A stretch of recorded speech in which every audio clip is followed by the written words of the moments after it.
I see it. So I went to see my doctor yesterday. I'm all clear. I don't need to come back to oncology anymore. So even though I already started lifting, she was like, "You can lift now and you can start slow." I haven't been done that. What's slow? I don't know. It's not really part of my thing. Part of my vocabulary.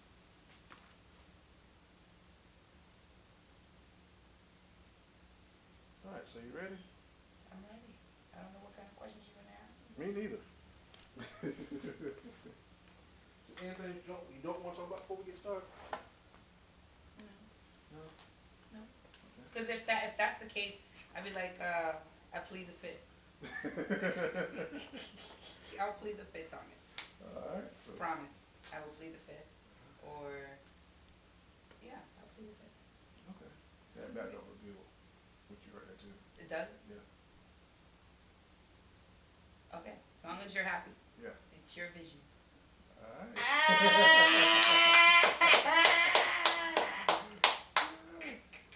I didn't mean it. I didn't mean it for it to be a pun. I'm sorry. It just came out. It Oh my god, that was crazy. Yeah. Ready? I'm ready.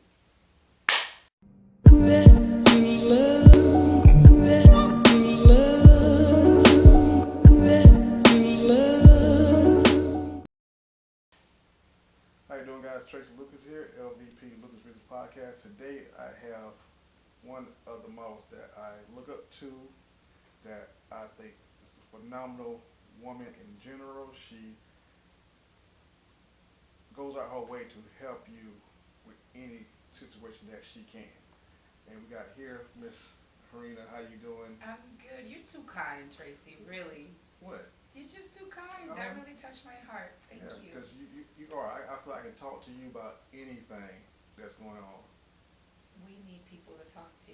Yeah. And I think that that's what's lacking in the world now, that we're not able to find that person. That then that's it may not be just anyone, just to have conversations and not be judged, not be I don't want to say judged, criticized, and that you know that you feel safe in that space when you're talking to someone like that. Yeah. It's lacking. It is, because even when the times you contacted me about stuff you had going on in your head, and you said, "Ooh, that was deep." I'm like, what was deep about that? Okay. I like mentally stimulating conversations. I really do, and I think when you have deep conversations with people, it really gives you a glimpse of where that person is at, and you know whether they're. I don't want to say that doesn't mean that they're not intellectual or not, but you know, you really know how mature a person is, and how much of the world they're aware of. Yeah. Because there's a lot of people that are just clueless in this world, and I sometimes question, how do you get by being this clueless? It's just, I have always asked myself that question. I don't get it. How do you get by being this clueless? There's so much going on. Again, I'm not even talking about COVID. I'm just, and you just get by without knowing much. Yeah. And knowledge is power. It really is. It doesn't matter what you know, but it is, you got to know a little bit about a little bit about everything. So that way you're able to carry conversations with people and not feel awkward or out of place. Yeah, yeah. I think one of the things I learned a couple of days ago, I don't know if you've seen this movie now, it's called Founder. No. Where do I find that movie now? It should be on Netflix now. Okay. It's basically about how McDonald's got the big push. You know, it came to start by two brothers. Somebody came along, and I ain't gonna tell you the whole thing, but it was like, wow, how that whole thing just went from two brothers to this one guy, and it just blew up worldwide, basically. Be surprised how people just start small or an idea. Yeah. And one of the things that can't think of his name right now, but it's the Marvel guy, Okay, Marvel. the old guy that passed away. I can't think of his name right now. But he said, if you have an idea, don't let like an idiot talk you out of it, right? Yeah. Because those ideas could be amazing ideas that could, obviously, I'm sure he's probably talking about himself, because he probably had all these crazy things going on in his mind, and I'm sure he told somebody, and somebody done told him, you're crazy. Yeah. And look at what he has left, what he's created, and what he has left behind. Yeah. Even with Walt Disney, same thing. These people are visionaries, and they had a dream, and the good thing is that they had people that believed in their dreams. Yeah. Right? But I'm sure they also got pushed back in the process. Yeah. And the question is, how bad do you want your dream? And you see, these people create these amazing things, and God knows what they went through and what they endured just to get there, because all we see is the end product and the end result of what their creation is, and but people don't get it. They just don't get it, and they don't want to put in the work. Yeah, that's the one thing. The work is definitely the hardest part of getting where you want to get. Like Denzel Washington said in his speech, get knocked down 7, get up 8. And I'm like, that was deep. Yeah. I mean, I feel like I failed more than one in, obstacles in life. But I've learned from them. And then there's some that I'm like, I don't know what that was for, but okay. But definitely they've taught me what to watch out for. But then lately, sometimes they're just mixed signals. And I can't make heads or tails. I'm still trying to see if this is a lesson. Yeah. So, I want to ask you, you have been on a journey. You've been through the journey Still already. on one. You've been through this journey already of your weight loss. Oh my God, yeah. How was that whole transition? So, and I'll be blunt with everybody with this one. So, all my life, I've always been a thick girl, never skinny, never. Not even in my childhood, days. I was never, a skinny girl. But I was pretty thick, about between 150 and 70 pounds, and depending on my activity level, I was either in the 150s or in the 170s. I used to dance, I used to act, be in groups, and then I didn't play sports because my mom didn't let me play sports, but I used to do a lot of theater and a lot of musicals. So depending on, how busy I was, my body changed. Then, of course, I got pregnant with my son at 19, and I gained about 20-something pounds, which is your normal, quote-unquote, average weight gain. But I gained most of my weight after my son was born. And I wasn't obviously as active because I was a new mom. Yeah. And I didn't know how to keep a healthy lifestyle, because honestly my lifestyle was really based on how much work I was doing, or theater and stuff. Sometimes I'd go to the Y and hang out and exercise or whatever, but exercise was never really something that was instilled in me. It wasn't something that my parents thought was important. Right? And in the Latin community, at least in my world, it's cute to have a fat baby, right? A chunky kid. But then when they're in their teens, you expect them to be a swan, as if, the stuff just melts away. Yeah. Right? But truth be told, my mother was a very abusive person, emotionally. And I didn't realize, and this was obviously later, but I did not realize how messed up I was and how emotionally unstable I was. I was depressed, I was anxious, and I developed an eating disorder. In this case, like most people, they consider that throwing up food.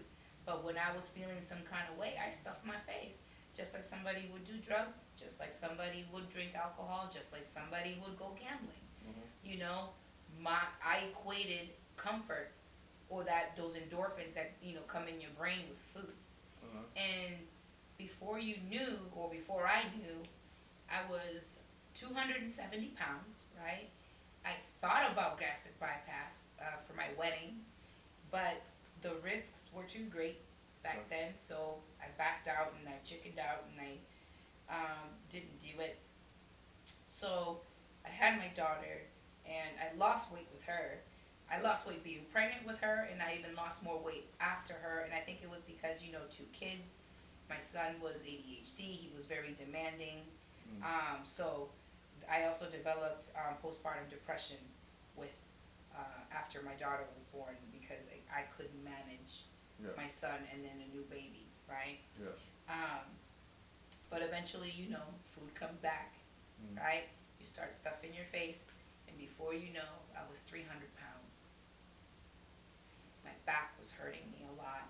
I was having what you call pseudo tumor.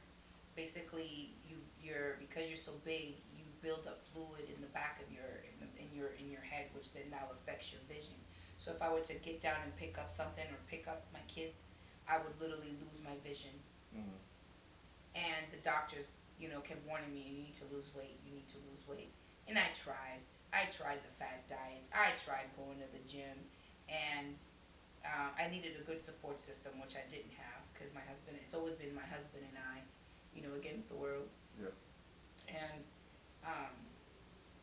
basically, I would give up. I'd quit, right? Quit. So then you go back and teeter-totter back up, and again, at 336, my back was killing me. I could barely walk. I could barely keep up with my children. And one day, and I'll be blunt with everyone, and this, you know, I'm never afraid to say it, but one day, I woke up in the morning, and my back was so bad, I had to use the bathroom. And at that particular moment, my back was so bad that I could not wipe. And that was when I had to call my husband to come wipe. And that was the breaking point. I said, okay, wait. I'm not even 30, and my husband has to come wipe my ass. Nah. And that was when I was like, okay, I need to do something. Karina, you need to make a choice. Karina, you got to do something. And gastric bypass came back. I went back to the class. They do a psychological evaluation. And right there, it was discovered at that moment that I was clinically depressed. And the doctor was like, you need to go on meds. I said, no, I'm not going on meds. And she goes, you need to go on meds. I said, nah, we're not doing meds. I was like, meds just cover shit up. And I'm not trying to knock anybody who's on meds. Some people do need the meds. I personally thought, I want to deal with this shit head on, raw, in its truest form. So, you know, had to start therapy, because she was my green light. If she didn't clear me, I wasn't having this surgery. Right?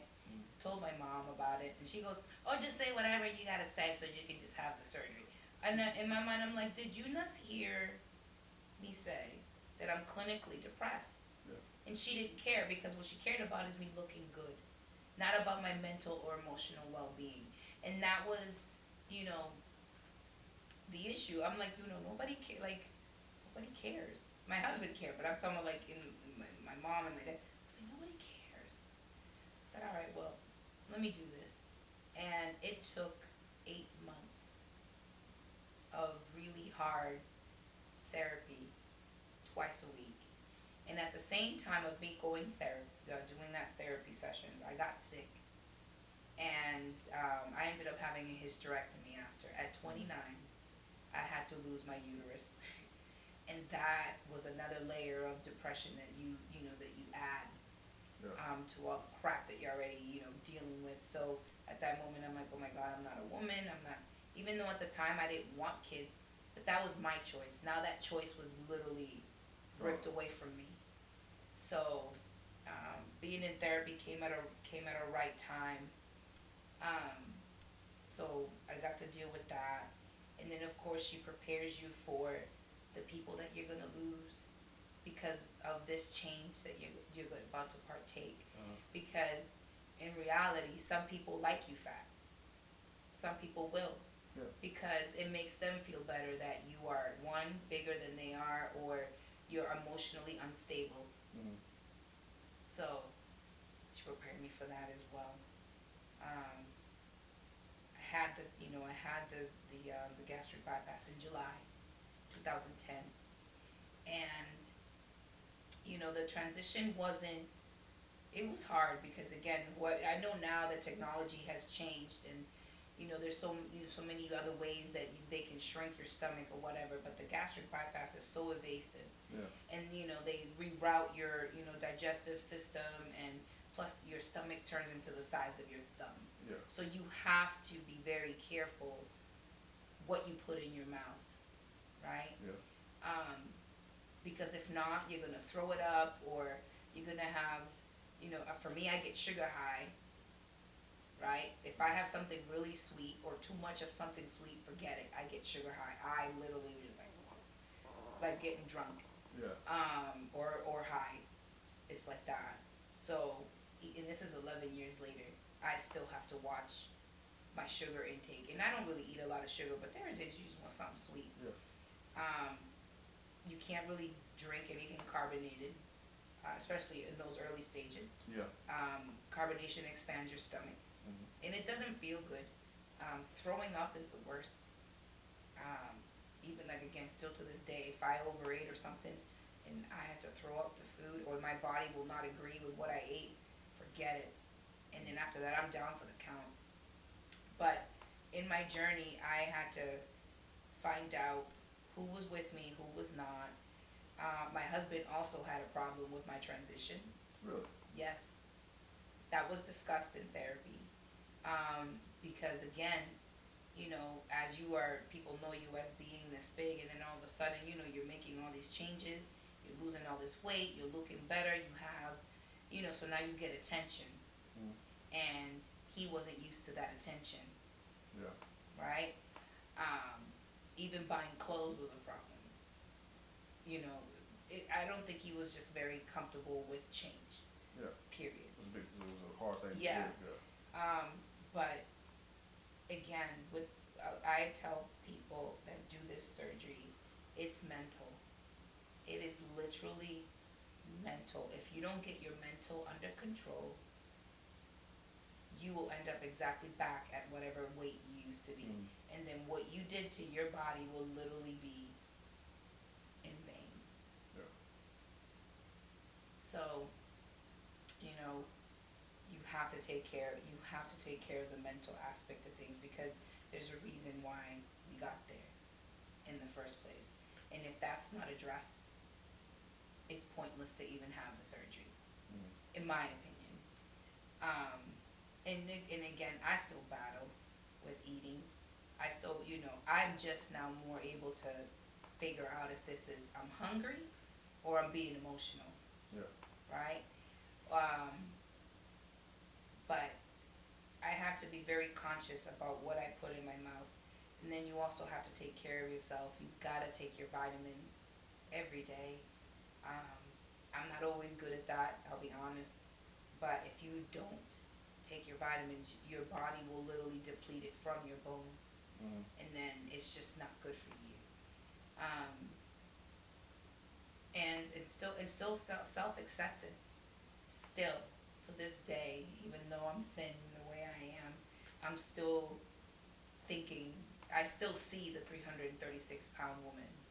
And then, of course, I'm still struggling accepting, my new body, my sagging skin. And so, trying to love myself is a struggle sometimes. You know that. Yeah. So, especially with the way the world is now with body image, I kind of like the way they love thick girls now, Yeah. because back then, the normal thick girls are the skinny ones.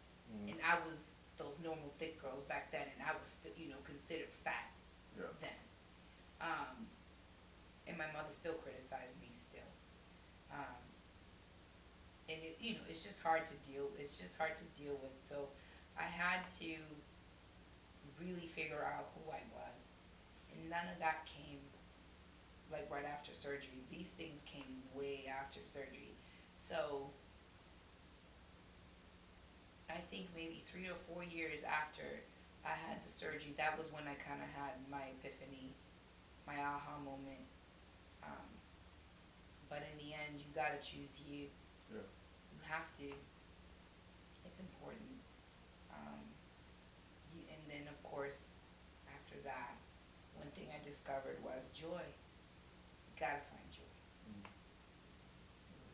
So, looking back, look at where you are now, with today's technology and with the surgery. Were you still going through with it back Yes. Yes. I think that I waited too long. I should have done it the moment, the first time I thought about it. It was the best decision I ever made. Okay. And now with technology, now with all these other things that are happening, I hear that they can even reverse this, or for some people actually, the weight loss doesn't work, and then they do other stuff. I mean, I'm not sure because obviously I haven't had the need to do the research. Yeah. But it's gone so far that it's easier for you to have weight loss surgery. But again, what's the point if you don't fix the real problem, which is your mind? Yeah, you got to get the mind right in order for the rest to follow. Because I started gaining weight about 2-3 years in, because my mind started creeping back into the old habits, the old depressions. I forgot to practice what my therapist told me to practice at the time. Yeah. So, yeah, no. Therapy's important. Yeah. So how long did it take you before you started working out? So I did start working out, let's say right after surgery. You gotta wait kind of like your 6 weeks or whatever. Now I was walking, doing my thing. But again, I wasn't as diligent as I should have been, right? Mm-hmm. Now, 4 years, let me see. So I had the surgery in 2010. So in 2014, when I decided to pick me, right? Choose me, choose joy, I fell in love with Zumba. Yep. And that was very liberating, and it was so much fun. And I didn't think that I would be an instructor later in time. I just loved the joy that it brought me. And then obviously on the downside, it really did tell me how out of shape I was. Because even though you're lighter, that doesn't mean you have endurance. Yeah. So, there were 70-year-old women dancing circles around me, and I'm like, oh my God, I ain't gonna let this granny beat me. So I would stand behind, the grannies that would dance in circles, and they were the big motivator. But I really didn't start my fitness journey until 4 years after surgery. I think that, again, that is vital. You gotta start a fitness regimen even before you have the bypass, because basically the exercise lifestyle that you will pick, it's literally like getting up, brushing your teeth, and going in the shower. The things that you do every day, you gotta keep that. You have to have that 30 minutes of, and I call it me time. Now I don't see exercise as exercise. I literally see exercise as a decompressor. Yeah. Like, I need to go. Yeah. I need to go away. I need to go pump some iron. I just walk on a treadmill, and I don't even see it as a burden anymore. It's literally a need. So like therapy. Yes.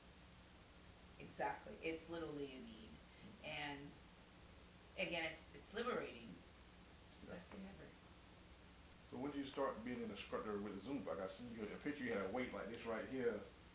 I don't know, 25 pounds you had. So yeah. So let's see. That was 2014. So I started teaching in 2015, back home in Massachusetts, and 2015.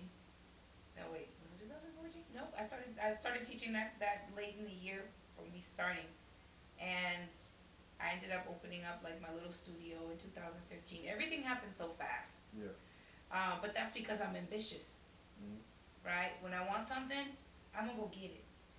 So I started a little studio, and of course with the snow in 2015, it was brutal. It was so slow getting students, but then again, the snow wasn't gonna let anybody come outside anyway. So, but again, that's another process, right? No one's gonna start teaching Zumba and have a full room. Yeah. You gotta have the perseverance to teach either with one person in the class 2 people in the class, 3 people in the class. You gotta do it with the same joy and motivation as if you have a full room of physical bodies that are gonna dance with you. So, and then, let me see, I rented a space. That's what I did. The first time I rented my son's Taekwondo studio. Started teaching there in my hometown in Danvers. But then everybody's like, yeah, we don't want to drive to Danvers. And said, nah, come back home. Meaning where I grew up in Lynn, Mass. So I ended up getting my own studio there, sharing a studio with a photographer, actually. Okay. His name is Hager. And big up to Hags. I miss you. And we split the studio costs and all that stuff. And I literally started teaching 4 days a week. And I first started with 2 students. By the time I left, because again, life happens, I ended up having about 13 students in my class. And they're doing so good now. It's like my babies are blossoming on their own now, looking at them back home. But it was fun, and I ended up teaching 6 days a week, so I took Fridays off. And then a yoga studio hired me to do the Zumba on Saturday mornings, but then I was also teaching piloxing. I have a piloxing license as well, and that's harder than Zumba, actually. It's fun. And I was teaching piloxing on Sundays, so I was working full-time for an advertising company and teaching 6 days a week, and I was the happiest ever. I don't know why, I didn't, and I still had time for friends. I still had time to go out on date nights with my husband because the kids were a little older. Yeah. I was so happy, so happy. I remember those days. Sometimes I wish that those days would come back, but here we are now. It was great.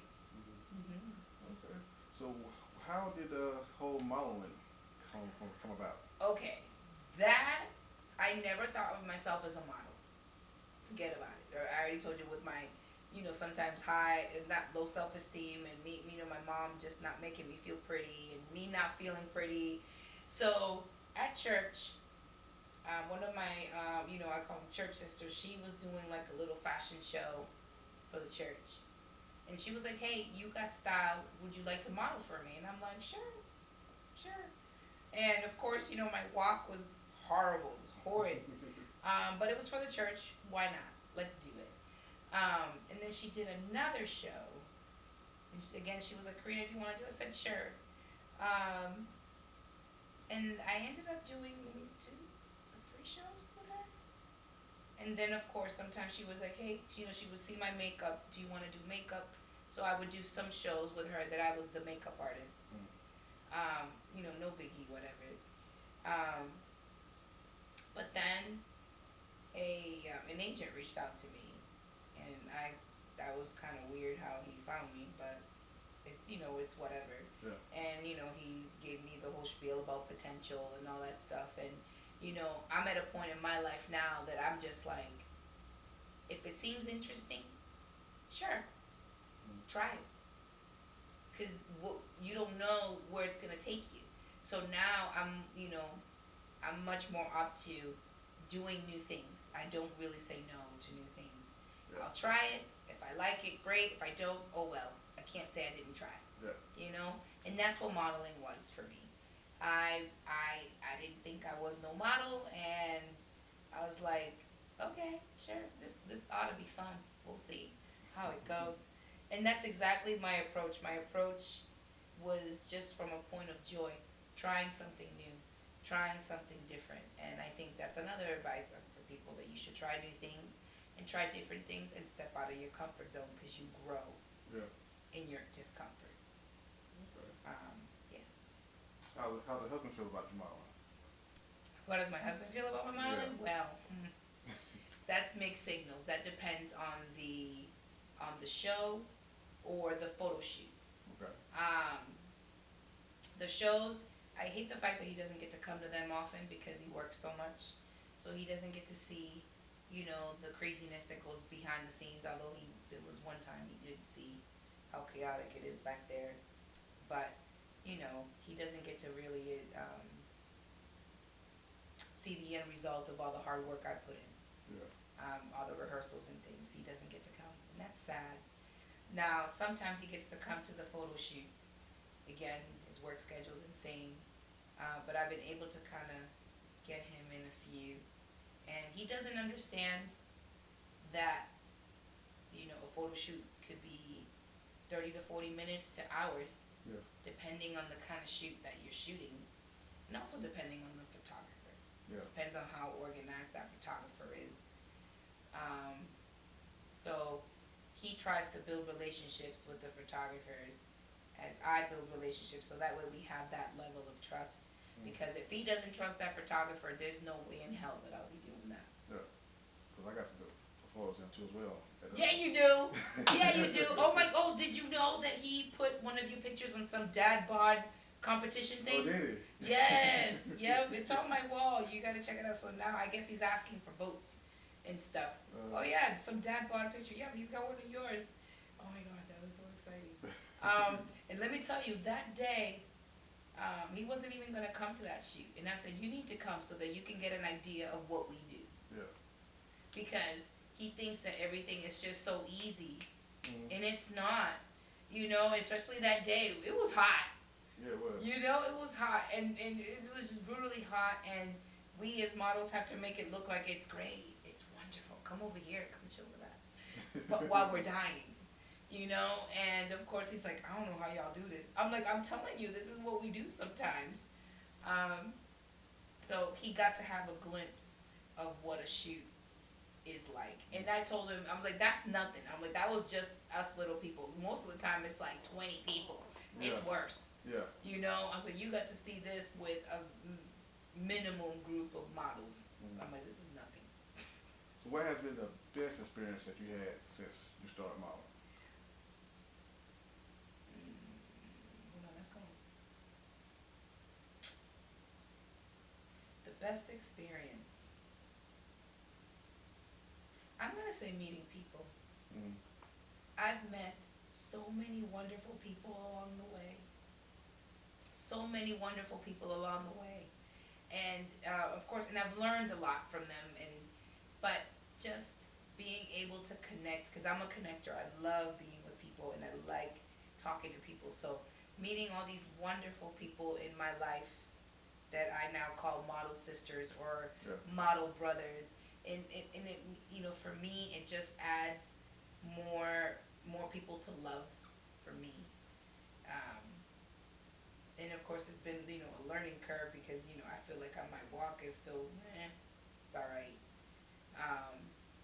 But just, the support is so good. The brotherhood, the sisterhood is good. Again, depending on, your family, your model family. Because that's vital. Because we all come in with insecurities.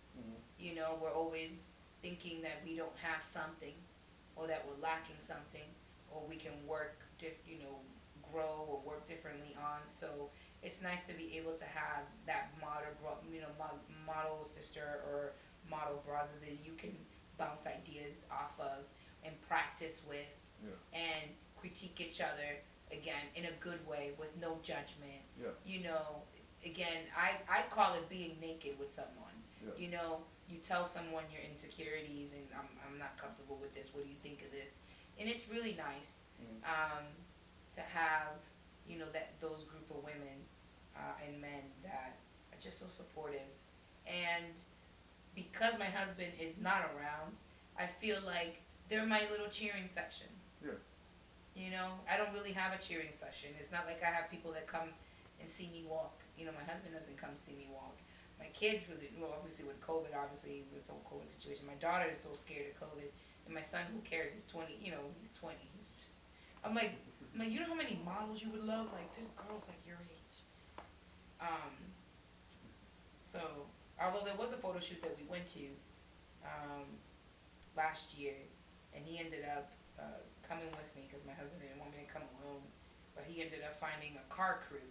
I call them, little Fast and Curious kid group. And now he has his, his little car gang, his little car group, and I don't know, what is he, Unknown Mysteries, I think that's what his name is. And, my son is not a very social person. So the fact that he came with me to that shoot was one of the best decisions that he actually made, because he found a group of boys that love cars just like he does, and now he be parlaying every weekend, and they do Fast and Furious things. So yeah, modeling has been good. Okay. It's been good. Because we actually got some photos together. We do. Especially with you in Cleveland at that same shoot. Yes. That was a great. We all came together and did that shoot with the awesome. Corvette. It was awesome. Oh my God. That was what, the gray one. Yeah. Oh my God, those were hot. Yeah. Oh yeah, wait, but the ones in the red Jeep too were awesome. That was good too. Yeah. Those were good too. Yeah. Yeah, those ended up in that magazine, the Fashion Trends magazine. I was like, oh, that's hot. You know, because you look at it, you know, I don't look at it like if it's me. I really look at it like if that's not me. When I look at pictures in the magazine, and it's like, wow. And I'm like, Tracy killed that. So, yeah. So how was it when you first saw a photo of yourself done by a photographer? How was that feeling? Like my first photography photo? Yeah. When you saw a picture, it came back with the edits and everything. How was that feeling? Okay. The ones with edits, okay, because Yeah. not many photographers like to edit, so let's be real. Let's be real. I'm trying to remember which photographer it was.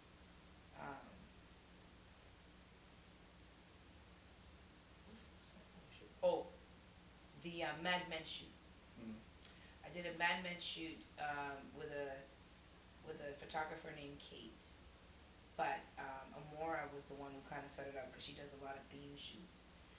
And that photo shoot, once those pictures came back, my jaw dropped. Literally dropped, and I'm like, is that me? Oh my God. You know, and you look at pictures, and some of her pictures really do belong in a magazine. And that can't, you know, I was like, wow, that's nice. That when I worked with them, Amora and Kate, that was when I realized, I was like, okay, I got signed. You know, I was like, I got signed. Oh, because, you know, I think every photographer brings their gift, and every photographer brings their vision, pun intended. And everyone has their art, you know, and being able to work with so many different photographers, I love it because you guys each have your own print, like thumbprint. You know it's a Tracy Lucas, you know if it's a Denitra Taylor, you know if it's Kate, you know if it's Rock Moody, you know if it's Earl Wood, you know if it's Christopher Williams, or, you know, Michael McRae, or, you know, who's the other guy? Michael Harper. He's learning a lot. He's growing a lot.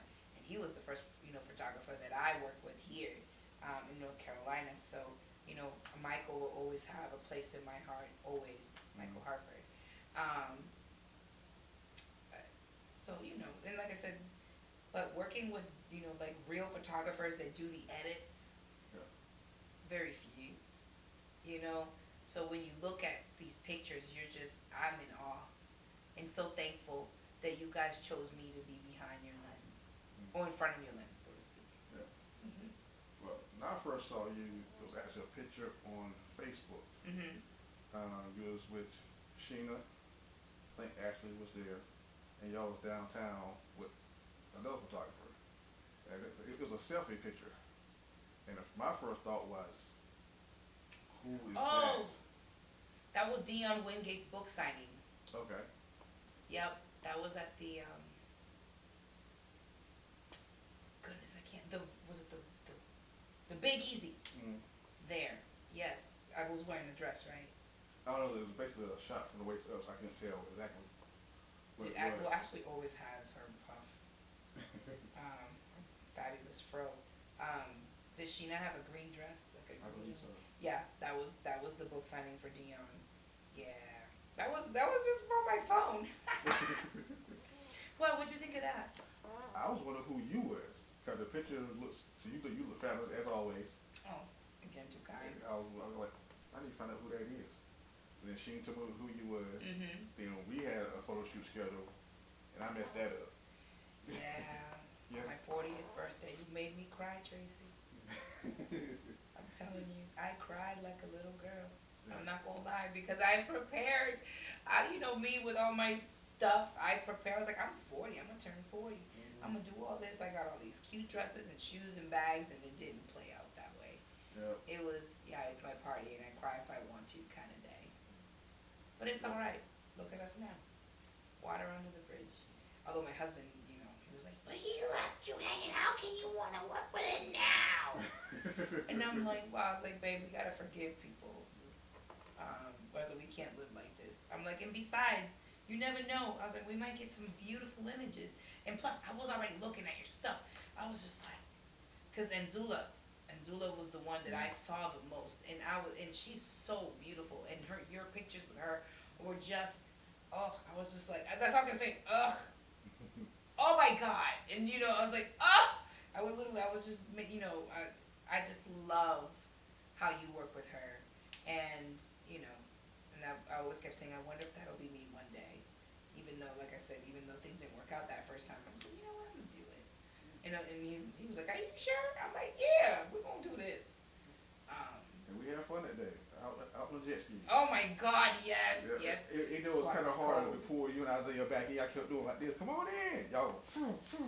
Well, Isaiah was doing most of that stuff up there, but yeah, that was a good day. Yeah. That was a really, really, really good day, Tracy. It's one, when, for me, it's always the little things, and I think, you doing that day and having me join you was one of the most amazing experiences that I will always remember and hold dear to my heart. I'm corny, I'm sorry, but to me, it wasn't just like a shoot. It was literally an experience that you just don't forget. Yeah. You just don't forget. And I want to do it again. We gotta do it again. Yeah, that commercial came out really good. And I was surprised how well everything came along in just doing everything in one day. Yeah. Oh God, the water was cold that day. It was cold. Oh, it was cold. I didn't wipe out, but I did fall. I fell on the edge. I fell on the edge trying to get off that darn thing. Oh my God. I can't. I'm so clumsy. And again, in those pictures, same thing. That's also made it to the magazine. Yes. Yeah. I keep forgetting because sometimes you don't want to be humble about it. But damn, those were great pictures. And Isaiah made front cover after, so I got it over there. Shoot, big ups to you. I got him to sign it. So he signed that book for me. I said, when you become famous, I'll know. I was like, I remember you from all those little, the little things we used to do together. That was just a really unforgettable day, and I thank you for that. Cause now I want to jet ski thanks to you. Yeah. I'm gonna manifest that. Yeah. Now I don't want to go on Jordan Lake without a jet ski. But yeah, I hope we get to do that again. I hope so too. I just want to do another shoot with jet skis, or maybe dirt bikes. Did you say you wanted to do one with dirt bikes? Dirt bikes and 4-wheelers. Yes, yeah. Dirt bikes and 4-wheelers. Yeah, I'll do the 4-wheeler. I ain't gonna do the dirt bike. Nah. Who you say has been your top 5 photographers that you love to work with? Okay, so I'm gonna start with Kate. From time. I'm gonna go timeline. Kate, Rock. Right, Rock Beauty. Denitra. Like top. You.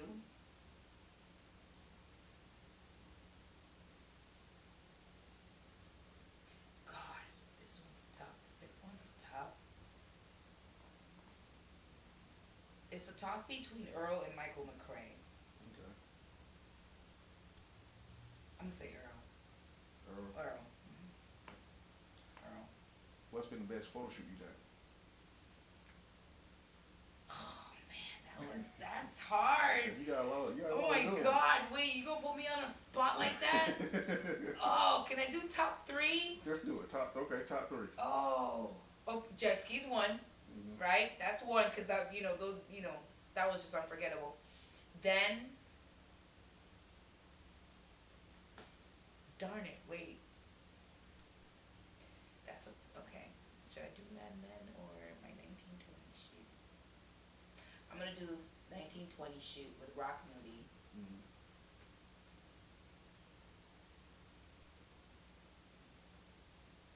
Oh my God. I'm gonna choose Denitra for the photo shoot that Isaiah and I had for the feast. Okay. And the feast, that's the movie you guys are going to be doing together. Yes, the movie that we're working on. Yes, that Denitra wrote, and we're working on. Yeah, I can't wait. I can't wait for you. I know that we're gonna probably end up doing collabs. Yeah. Because there's, like I told you, there's a shoot that I want to redo that I want you to do, of me and Isaiah, or Travis, Amara and Travis. Let's say Amara and Travis. Just a couple, and then of course that night shoot that we had.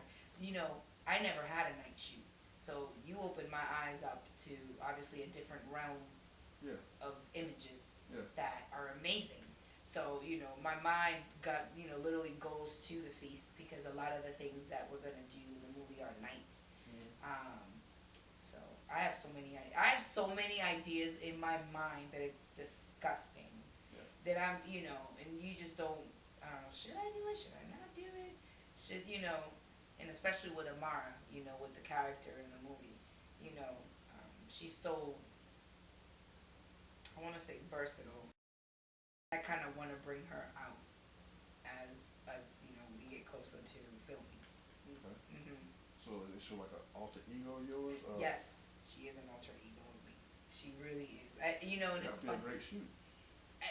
You think so? Yeah. You want to do it? I can do it. Let's talk to Denitra. Let's plan that. Yeah, we do that after the film. We do something like that. After? Yeah, that way. You don't want to do it before? Well, for promo? We can do it for promo. Hello? You do it for promo, or we can do it after y'all finish filming, basically. That way you already have the costume and everything's done. Yeah. Yeah, for promo, that'd be great. Yeah. That'd be great. That'd be awesome. Oh my God, yeah. Yeah, and of course, in my mind, sometimes I think of like ideas, and it's weird because and my husband's like, slow down. I'm like, dude, I just have all these ideas in my mind. I just gotta get it out. But and now that that I have like all these people that I can work with, it's not hard to be able. Now the question is, when you have a vision, pun intended. When you have a vision, you definitely think about which photographer will execute that vision better. So, yeah, my mind's always going. So, like, Jaleesa did her Mother Earth. Oh my God, yes. Yes. Yeah. Oh, she looks so pretty. And you've been taking a lot of great pictures of Jaleesa. I'm sitting there like, okay. But again, it takes the art. It's you guys are the artists, and you see what we don't see. At least to me. Because sometimes when you take pictures of me, and I'm like, I mean, and I mean it in the best way. I'm like, wow. I'm like, he saw that. You see, for me, you see what I don't see, and I love that about working with you, and then working with certain photographers who are always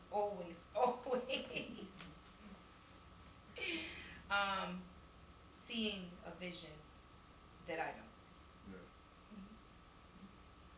What has been the worst experience you had? Without saying any names. Yeah, get no names. Photographers that don't deliver on their images. Waste of my time. Don't deliver as far as? You don't see the images. You don't see the images. So you don't get the images. You do the photo shoot and you don't see. I don't see the images now. No. Yes. I don't see the point of keeping them. Again, they're still copies. Yeah. Because you have them. And I don't. It's like a form of possession. Yeah. I don't see the point. So, but you live and learn. Yeah. If you can give advice for any young lady that wants to get into modeling, what would it be? What would it be? Okay. You have to be yourself.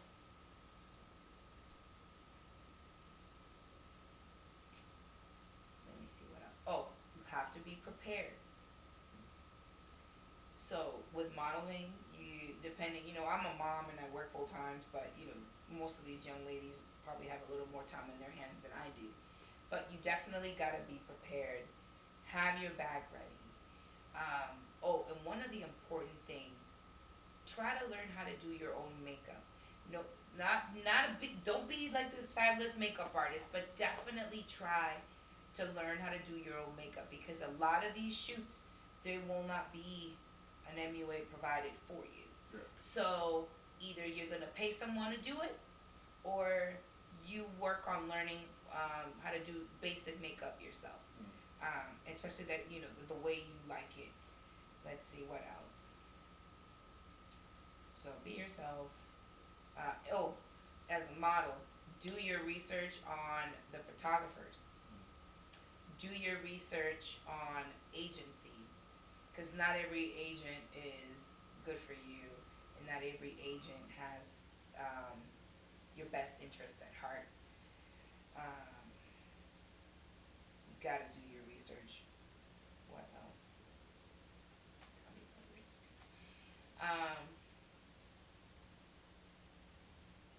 Be open-minded. Try new things. But without giving your integrity away. Yeah. Without giving your integrity away. Don't be afraid to say no when you can't do something or you don't feel comfortable doing something. Let them know. That's not your cup of tea or whatever.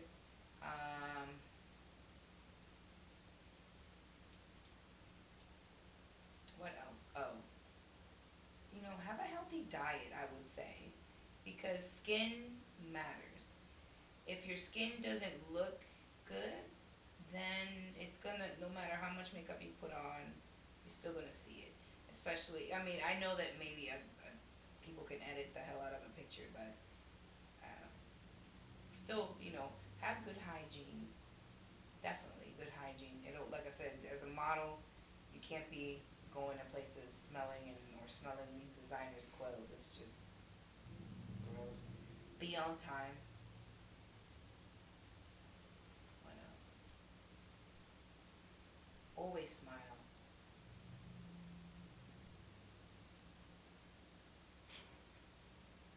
And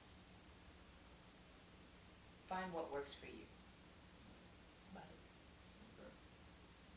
Yeah. All right. Well, that sounds good to me. I'm glad you came out tonight. Thank you for having me. It was nice to sit down in person to have a conversation with you, as always. Yeah. But see, we have them always on Facebook all the time, because, there's nothing better than to sit and just have a conversation with someone. I cherish things like that. I do. Yeah, no alcohol required. Really don't. It does make, libations make things better, but no alcohol required. Yeah. Thank you once again. Thank you. I love you, babes. And where can people find you at if they want to book you? Okay, so if they want to book me, my name is Karina Beltre, and I don't have weird names like some people. So it's Karina Beltre, and my name is the same on both Instagram and Facebook social media platforms. And my email is arhythmlifestyles@gmail.com. Okay. Any more aerobic classes coming up? Not yet, because this COVID situation is just, I don't know if I want to do the digital though. I really like the in-person. It's different. Yeah. Because, I don't know. It's just something about being in class that just brings it out better. I don't know. I could never do a workout video. I could never. I'm an in-person person. All right, guys, that's Miss Karina. Great model, great person to talk to. Always a joy to be around. Likewise, sir. I've always loved being around you, because you make magic. You do. I can't make the magic without the beautiful model. You're too kind, because sometimes I'll be like, how do you find that angle? All right, guys. So good to see you. See you next time. You too. Can't wait to see you again. Hey, once I'm done moving, we go back. I said I help. Another day, another story. Too many shoes. All right, guys, take care.